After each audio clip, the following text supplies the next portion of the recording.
नमस्कार भक्तों, जय मां पद्मावती, जय गुरुदेव। आज नवरात्रि का 5वां दिन है और इस दिन मां दुर्गा के स्कंद माता स्वरूप की पूजा की जाती है। स्वामी स्कंद अर्थात कार्तिकेय की माता होने के कारण ही मां दुर्गा के इस स्वरूप को स्कंद माता कहा जाता है। चैत्र नवरात्रि के 5वें दिन मां दुर्गा के स्कंद माता स्वरूप की पूजा की जाती है।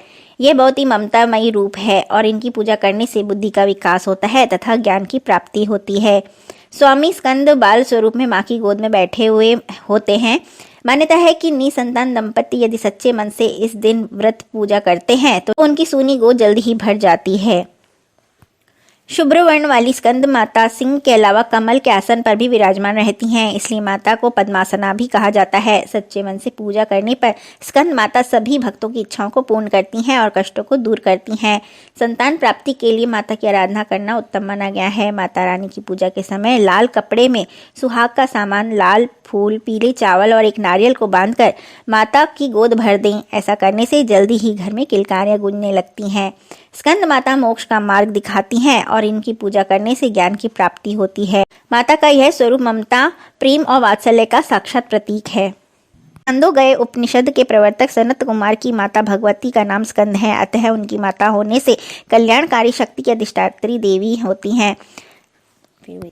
यूँ तो नवरात्रि के सभी दिन पूजा होती है, 5वें दिन जैसी पूजा होती है वैसे ही करें, लेकिन माता को पूजा कुश और कंबल के आसन पर बैठकर ही करें। माता की पूजा ब्रह्म मुहूर्त में करें तो बहुत अच्छा।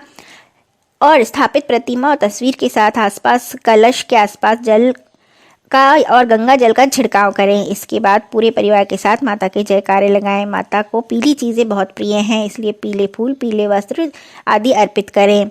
साथ ही यदि आप अग्यारी करते हैं तो रोज़ की तरह लौंग, बताशा आदि चीज़ें अर्पित करें। इसके बाद माता को रोली, अक्षत, चंदन आदि चीज़ें अर्पित करें। फिर केले का भोग लगाएं। इसके बाद घी का दीपक या कपूर से माता की आरती उतारें और जयकारे लगाएं।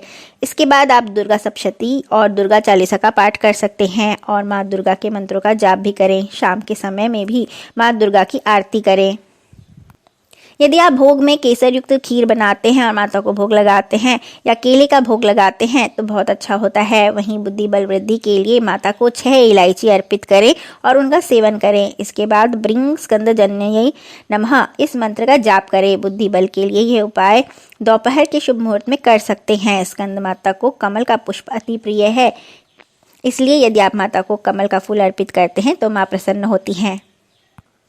माता का मंत्र है सिंहासनागता नित्यम पद्माश्रित कर द्वया शुभादास्तु सदा देवी स्कंद माता यशस्विनी।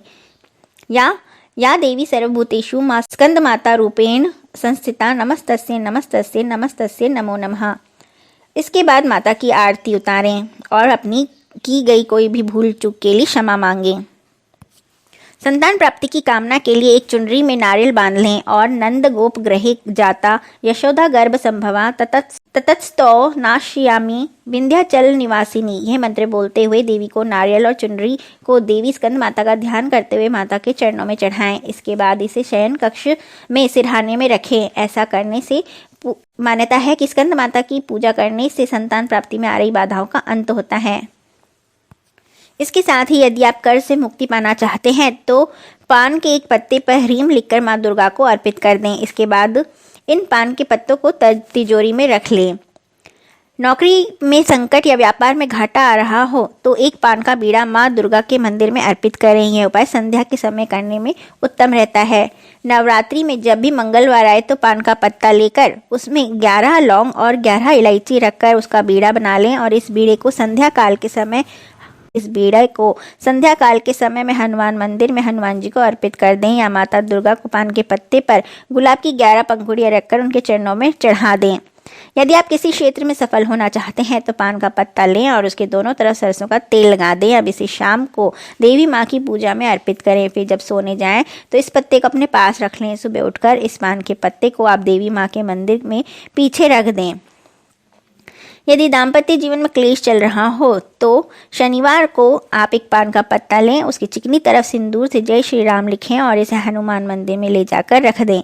उनके चरणों में रख देने से आपके वैवाहिक और हनुमान जी से अपने वैवाहिक जीवन में चल रही कठिनाइयों को दूर करने की प्रार्थना करें।